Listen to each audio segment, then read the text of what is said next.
Selamat petang, salam sejahtera. Terima kasih karena bersama dengan saya di Nazilin Unity Channel. Dipetik daripada Harapan Daily, tajuk yang paling panas hari ini.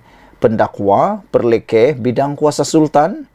Persoalan besar ini timbul apabila berlaku penarikan tauliah kepada beberapa ustaz untuk menyampaikan kuliah ataupun ceramah agama di Selangor.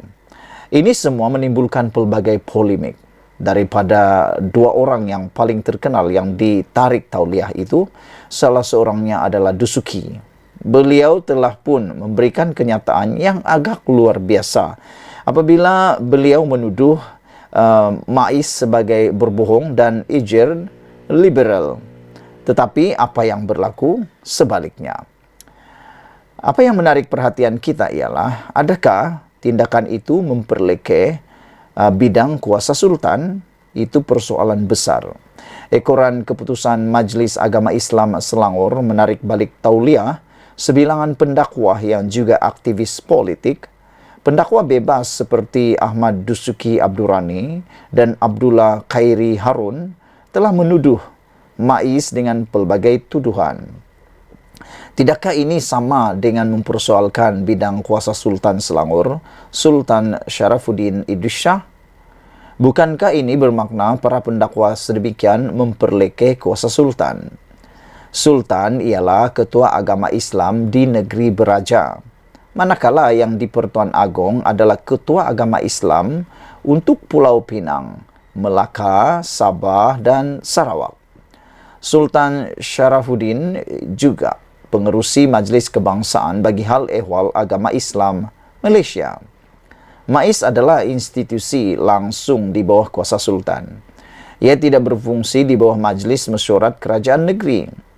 Fikirkan sejenak. Tindakan menuduh MAIS sama dengan mempersoal bidang kuasa sultan.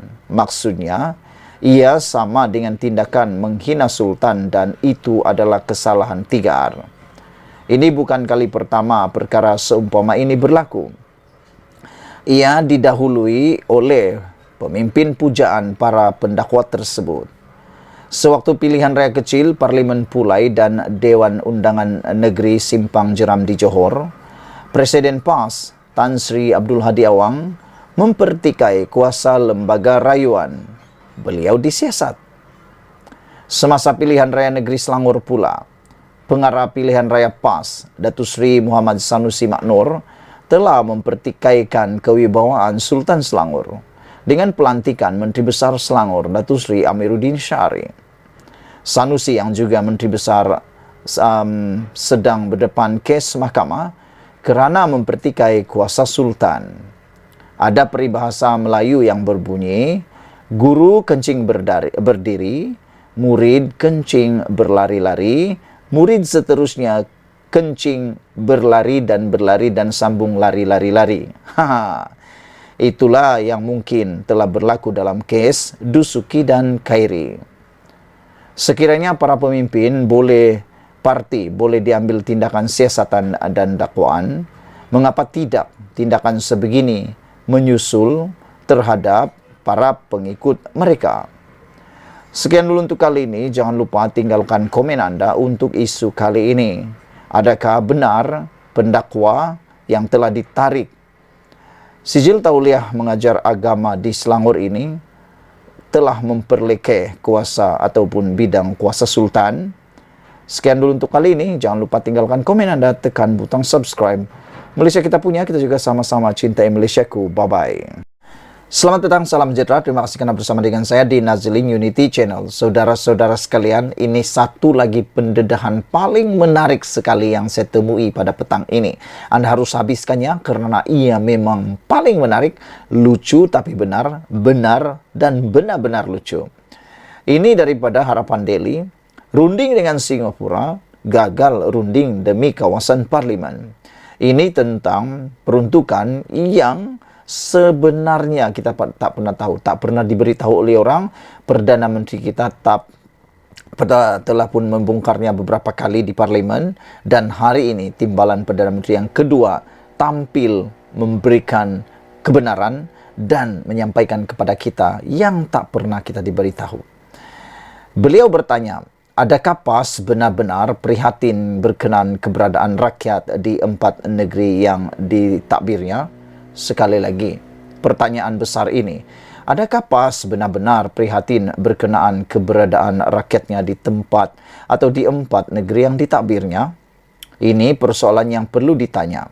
Memandangkan PAS dan blok parti pembangkang, yaitu Perikatan Nasional, masih gagal untuk berunding dengan kerajaan dalam usaha mendapatkan peruntukan kawasan parlimen mereka.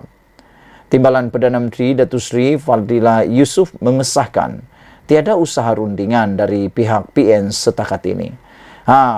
Kalau selama ini kita dengar ada orang kata mereka diabaikan, kerajaan persekutuan tak bantu dan sebagainya, kerajaan persekutuan tak memberikan peruntukan parlimen dan sebagainya, itu semua adalah perkara yang bohong. Kerana sebenarnya menurut Timbalan Perdana Menteri Datuk Seri Fadillah Yusof ini, beliau kata sehingga ke hari ini tiada seorang pun, tiada usaha rundingan dari pihak Perikatan Nasional untuk mendapatkan peruntukan parlimen tersebut. Kata beliau, setakat ini yang jumpa saya cuma Syed Saddiq Syed Abdul Rahman saja, yaitu ahli Parlimen Muar. Daripada Perikatan Nasional, belum ada lagi. Belum ada surat rasmi daripada mereka dan saya masih menunggu, kata beliau. Hairannya, dah 10 bulan kerajaan ini berjalan, masih belum ada apa-apa surat rasmi daripada Perikatan Nasional untuk membuat rundingan. Pernah ada perjumpaan dengan mereka, tetapi berkaitan hal-hal lain. Katanya kepada pemberita selepas merasmikan sambutan Jubli Emas Lembaga Kenaf dan Tembakau Negara di sini pada malam Isnin. Penulis pasti ahli parlimen tahu kepentingan dana pembangunan untuk kawasan yang mereka wakili. Namun, mereka langsung tidak peduli perkara ini. Jika blok PN masih teragak-agak untuk berbincang isu peruntukan kawasan, bagaimana mungkin mereka berunding dengan Singapura? Timbalan Presiden PAS Datuk Tuan Ibrahim Tuan Man telah mengumumkan bahawa 4 negeri di bawah pentadbiran Perikatan Nasional membincangkan kerjasama dengan Singapura. Kami telah mengadakan perbincangan mengenai fokus pembangunan di Malaysia dan Singapura. Selain itu, pertemuan ini turut membincangkan potensi kerjasama Singapura dengan negeri Kelantan, Terengganu, Kedah dan Perlis yang berada di bawah pentadbiran PAS dan PN, katanya dalam hantaran di Facebook semalam. Perlu difahami, dana peruntukan kawasan boleh diperoleh dengan lebih cepat berbanding pelaburan luar dari Singapura. Mengapakah Wakil Perikatan Nasional yang telah dilantik tidak berfungsi sebagaimana yang disepatutnya? Saudara-saudara sekalian, ini memang persoalan paling besar kita, yaitu mengapakah Wakil Perikatan Nasional yang telah dilantik untuk menjadi juru runding orang tengah tidak berfungsi sebagaimana yang sepatutnya? Sekian dulu untuk kali ini. Jangan lupa tinggalkan komen Anda, tekan butang subscribe. Kita jumpa lagi. Bye-bye. Selamat petang, salam sejahtera. Terima kasih kerana bersama dengan saya di Nazilin Unity Channel. Akhirnya, Anwar Ibrahim umum keputusan yang paling ditunggu-tunggu. Selepas kemenangan di PRK Dun Pelangai beberapa hari yang lepas, Anwar Ibrahim membuat lawatan ke Sabah. Dan akhirnya, hari ini Anwar Ibrahim mengumumkan keputusan yang betul-betul ditunggu oleh rakyat Malaysia. Hari ini melalui Malaysia Kini, Anwar mengarahkan supaya disegerakan projek Lebuh Rayapan Borneo di Sabah. Bagi kita yang ada di Sabah, bagi kami rakyat di Sabah, pastinya ini adalah berita yang paling memberikan kita sukacita, memberikan kita kegembiraan. Kerana Lebuh Rayapan Borneo ini adalah nadi kepada ekonomi dan juga nadi kepada pengangkutan di Sabah. Perdana Menteri Anwar Ibrahim mengakui pembinaan Lebuh Rayapan Borneo di Sabah lebih perlahan berbanding di Sarawak. Justru kata Anwar Ibrahim, Timbalan Perdana Menteri Fadillah Yusof telah ditugaskan untuk memastikan pembinaan Lebuh Raya itu berjalan lancar dan tidak lagi tertangguh, sekaligus memenuhi janji kepada rakyat negeri Sabah. Ini yang kita mahu. Janji harus ditepati. Kalau inilah yang berlaku, kalau inilah yang berlaku, yaitu perjalanan pembinaan projek Pan Borneo dapat disiapkan sebelum tahun 2027, saya yakin Anwar Ibrahim tidak akan susah untuk menang dalam pilihan raya itu, kerana pasti rakyat Sabah akan memilih beliau sekali lagi.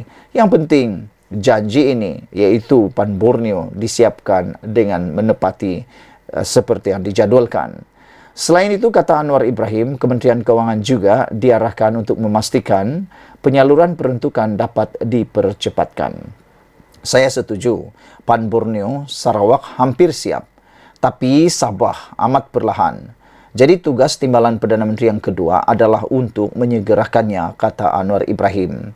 Kementerian Keuangan setuju untuk fast track asalkan ada proses tender, terutama untuk kawasan Sabah, kerana Pan Borneo ini berpuluh tahun tertangguh peruntukannya ada, kata Anwar Ibrahim. Oleh kerana kita sudah janji kepada rakyat Sabah dan Sarawak, jadi tidak ada alasan kita lengahkan. Malah dalam Kembara Kenali Borneo ada dibangkitkan kepada Yang di-Pertuan Agong Al-Sultan Abdullah Riyatuddin Al-Mustafa Billah Shah, kata Anwar ketika sesi pertanyaan-pertanyaan menteri di Dewan Rakyat hari ini. Dalam masa yang sama, Anwar berkata agensi penguatkuasa digesa bertindak tegas dalam memastikan tiada unsur rasuah dan ketirisan dalam projek pembinaan lebuh raya tersebut. InsyaAllah, kata Anwar Ibrahim, dalam beberapa aspek saya akan jumpa hari Jumaat. Tetapi dari sudut ketirisan, saya setuju. Kita kena tegas dan saya minta semua agensi penguatkuasa supaya jangan tolak ansur. Pastikan tidak ada lagi kebocoran dan ketirisan, kata beliau. Anwar menjawab soalan tambahan Muhammad Safi Abdal, warisan sempurna, mengenai kelewatan projek Pan Borneo Sabah berbanding di Sarawak yang sudah hampir siap. Selain masalah bekalan air yang berterusan disebabkan isu ketirisan. Untuk rekod, jadual Kementerian Kerja Raya mengenai 15 pakej fasa 1 projek Pan Borneo Sabah yang dijadual siap pada akhir tahun depan sukar dicapai. Ahli Dewan Undangan Negeri Adun Sindumin, Yusuf Yaakob, sebelum ini berkata, dia tidak yakin jaminan itu dapat dipenuhi berdasarkan perkembangan semasa kerja pembinaan di semua pakej tersebut atau terbabit. Katanya, cara kerja kontraktor yang lambat dan tidak tersusun, selain dilihat tidak profesional, menyukarkan projek itu disiapkan mengikut tempoh yang ditetapkan. Sekian dulu untuk kali ini. Jangan lupa tinggalkan komen anda. Sila tekan butang subscribe. Malaysia kita punya. Kita jaga sama-sama cintai Malaysiaku. Bye-bye. Selamat petang, salam sejahtera. Terima kasih kerana bersama dengan saya di Nazilin Unity Channel. Isu tentang bekalan beras semakin hangat dikatakan di Malaysia. Bahkan baru-baru ini sudah tak tahan lagi, akhirnya Anwar sendiri, Perdana Menteri Malaysia yang ke-10, tampil memberikan amaran paling keras kepada semua orang yang cuba-cuba mahu menipu, yang cuba-cuba mahu mengambil keuntungan, menyusahkan rakyat. Anwar Ibrahim mengatakan beliau tidak akan melepaskan dan dia akan mencari sampai kedapatan orang yang cuba menipu, cuba memanipulasi, cuba mengambil kesempatan atas perkara tentang beras ini. Dan terkini, satu sindiket penipuan beras telah dibongkar oleh SPRM. SPRM akhirnya membongkar sebuah syarikat di Kedah kerana tipu bekalan beras. Ini memang menarik kerana ianya berlaku di Kedah yang dipimpin oleh Muhammad Sanusi Maknur. Suruhanjaya Pencegahan Rasuah Malaysia SPRM berjaya membongkar satu kegiatan penipuan pembekalan beras sebanyak 28,000 tan metrik bernilai RM100 juta melibatkan sebuah syarikat di Kedah yang menyebabkan kepincangan pengedaran dan penjualan bahan makan ruji itu di negara ini. Menurut sumber SPRM, syarikat tersebut sebelum ini dipercayai mendapat kontrak pembekalan beras di Semenanjung Malaysia daripada sebuah syarikat pertanian milik kerajaan negeri bernilai lebih RM100 juta setahun, kira-kira 7 tahun lepas. Berdasarkan kontrak itu, syarikat tersebut telah membuat pinjaman bank sebanyak Rm30 juta sebagai pembiayaan proyek terbabit beberapa tahun lepas, katanya dalam kenyataan hari ini. Menurut sumber itu, pengarah syarikat berkenaan disyaki telah berpakat dengan seorang ahli lembaga pengarah syarikat milik kerajaan negeri bagi mengesahkan pembelian dan penghantaran 28,000 tan metrik beras setahun, namun pembekalan itu tidak dibuat. Yang menarik perhatian netizen hari ini ialah siapa ahli lembaga pengarah syarikat yang adalah milik kerajaan negeri ini. Yang menghairankan ialah kenapa boleh bersekongkol, berpakat dengan ahli lembaga pengarah itu dengan seorang lagi pemilik syarikat tersebut. Ini amat mendukacitakan kita. Seorang ahli lembaga pengarah syarikat milik kerajaan negeri sanggup melakukan perbuatan terkutuk ini yang telah pun menyusahkan seluruh rakyat Malaysia, khususnya di Semenanjung Malaysia. Katanya, sebelum ini syarikat itu telah mengemukakan dokumen dengan butiran matan palsu kepada pihak bank untuk tujuan permohonan pembiayaan pinjaman berkenan dan telah menerima amount sebanyak 30 juta ringgit itu menerusi beberapa transaksi. Sementara itu, pengarah kanan siasatan SPRM Datuk Seri Hisamuddin Hashim ketika dihubungi mengesahkan perkara tersebut dan kes disiasat mengikut Seksyen 18 Akta SPRM 2009. Saudara-saudara sekalian, saya amat suka dengan isu kali ini. Kenapa? Kerana ianya amat bertepatan sekali dengan keadaan kita sekarang.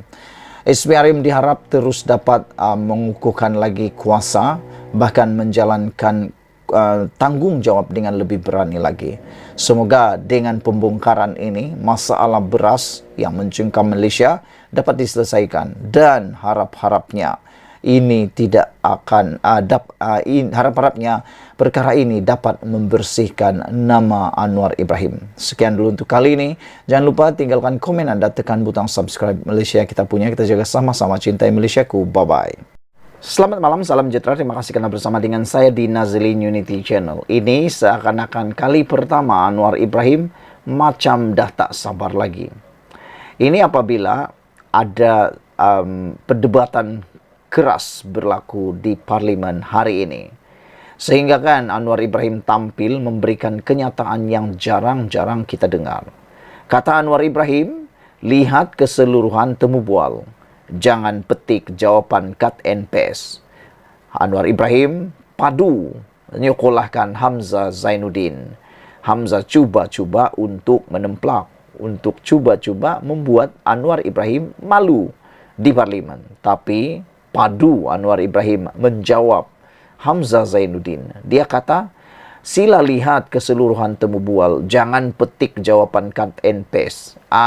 Perbuatan memetik jawapan cut and paste ini adalah perbuatan orang pemalas. Orang yang cut and paste ini pemalas, tidak habis apa yang dia dengar. Hanya sedutan-sedutan penting-penting saja. Ialah sekarang ini ramai cyber trooper. Yang herannya, ramai juga ahli politik ini termakan kebodohan dan juga kemalasan cyber trooper. Kenapa saya cakap mereka tu cyber trooper ni kadang-kadang ada sikap kebodohan dan kemalasan? Kerana mereka hanya suka petik-petik, potong-potong ucapan orang dan lalu dihantarlah kepada media sosial dan ahli politik pula bulat-bulat terima pula apa yang sudah disunting, di cut and paste oleh segerombolan cyber trooper yang memang penuh dengan kebodohan dan juga penuh dengan kemalasan itu. Mereka copy and paste, lalu ahli-ahli politik ini pula tak tahulah, boleh-boleh pula percaya dengan cut and paste tersebut. Oleh sebab itu, kita memohon supaya ahli politik pada masa ini jangan terlalu percaya dengan cut and paste di dalam mana-mana media sosial. Dengarlah sampai habis. Itu nasihat Anwar Ibrahim. Lihat keseluruhan temu bual, jangan petik jawapan cut and paste, kata beliau. Perdana Menteri Anwar Ibrahim membidas Hamzah Zainuddin PN Larut dan menasihatkan ketua pembangkang itu supaya tidak membaca penjelasannya berkaitan ekonomi madani yang telah disunting dan dimuat naik di laman sosial semata-mata. Merujuk wawancaranya bersama Christian Amanpour dari CNN baru-baru ini, kata Anwar Ibrahim sebagai seorang bekas menteri dan wakil rakyat, Hamzah Zainuddin perlu melihat temu bualnya secara penuh dan bukan sekadar membaca jawapan cut and paste. Menurut temu bual CNN, saya sorkan larut lihat keseluruhan temu bual itu dan tidak lihat cut and paste yang dibuat, kata beliau.